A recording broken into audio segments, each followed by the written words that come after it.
Program tabungan perumahan rakyat sebagai upaya pemerintah untuk mengatasi kekurangan perumahan di Indonesia menuai kekhawatiran dan kritik bagi sebagian karyawan, terutama kalangan menengah ke bawah. Tim iNewsFile menemui salah satu karyawan swasta yang sudah puluhan tahun bekerja sebagai petugas keamanan, Berti Latu Peirisa. Setiap hari, Berti berangkat pukul 4 pagi dari rumahnya yang berada di Tambun Selatan, Bekasi, menuju ke tempat kerjanya yang berada di Kuningan, Jakarta Selatan. Di tempat ini, selain menjaga keamanan, Berti juga bertugas sebagai penerima tamu. Saya bekerja di sini sekitar 21 tahun, sejak tahun 2003. Dari proses anak baru lahir sampai 21 tahun, berarti udah menginjak masa kuliah.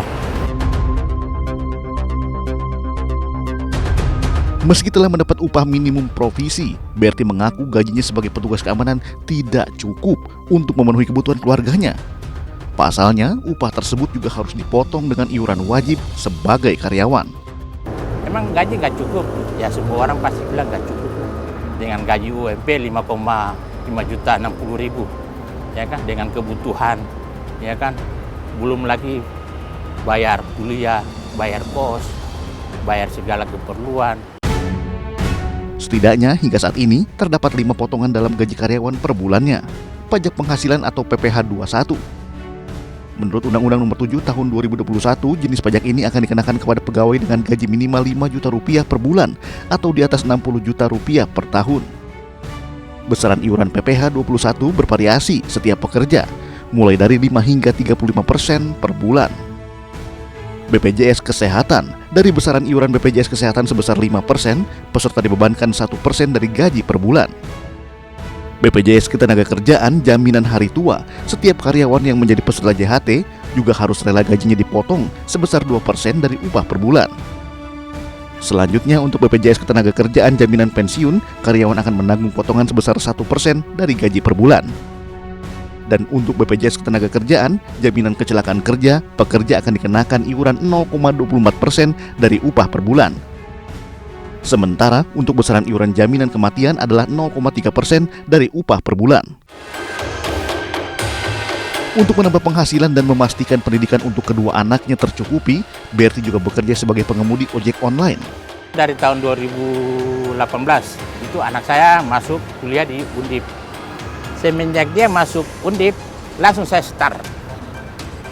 Disitulah saya mulai kencangkan keuangan. Minus mungkin minus 1 juta 2 juta.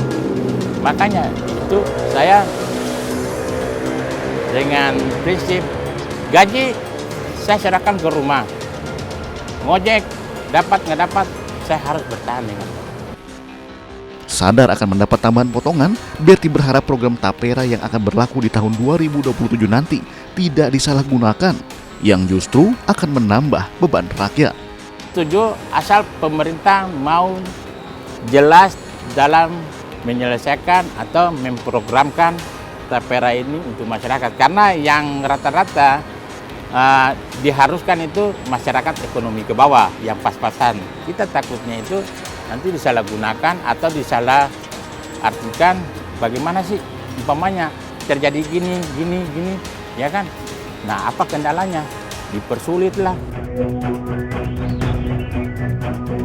Berbeda dengan Berti, Aldi, seorang sopir di salah satu perusahaan swasta, mengaku resah jika gajinya harus kembali dipotong untuk Tapera.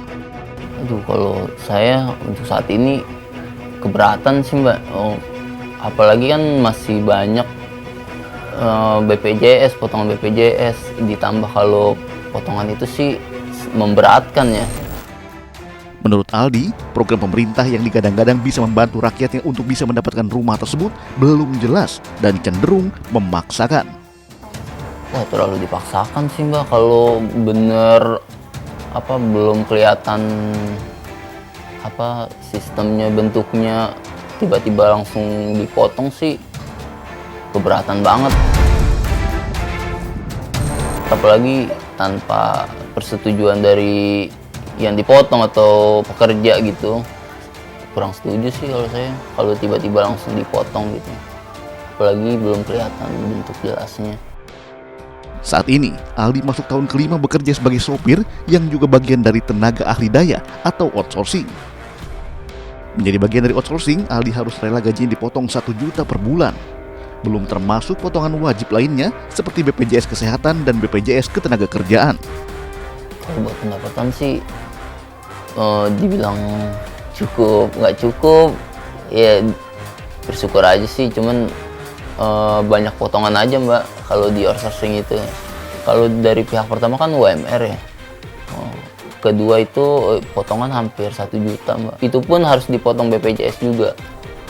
Itu aja sih yang, apalagi kalau setiap sehari, kalau sakit aja harus kena potongan, tetap kena potongan. Sakit pun kena potongan. Makanya surat sakit atau kalau kita belum dirawat tuh belum ini kantor tuh, iya masih tetap kena potongan juga. Saat ini Aldi bersama anak dan istrinya tinggal di rumah orang tua Aldi di daerah Bukit Duri, Jakarta Selatan. Untuk bisa mencukupi kebutuhan sehari-hari, Aldi mengaku harus mengirit pengeluaran rumah tangganya.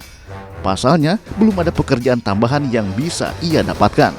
Kalau gaji segitu untuk kebutuhan sehari-hari sih sebenarnya sih ya kurang banget sih Mbak. Apalagi kan saya kan masih tinggal sama orang tua ya, harus dibagi-bagi buat listrik, buat kehidupan sehari-hari, apa masak, bensin.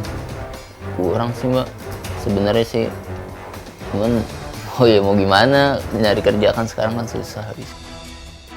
Lebih jauh, Aldi menyebut polemik soal potongan tapera tidak akan terjadi jika diimbangi kenaikan UMP tiap tahunnya.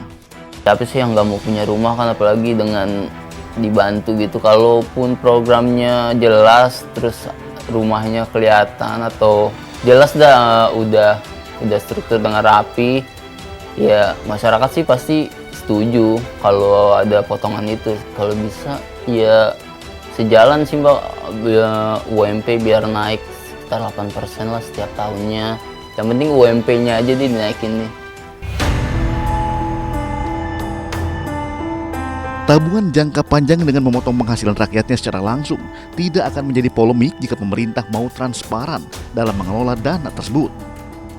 Menghadapi kontroversi, pemerintah dan stakeholders harus bergerak cepat untuk evaluasi mendalam terhadap tarif serta manfaat nyata bagi masyarakat. Pembenahan menyeluruh diperlakukan untuk memperbaiki kepercayaan masyarakat terhadap program serupa dan memastikan kebijakan ekonomi memberikan dampak positif pada kesejahteraan bersama.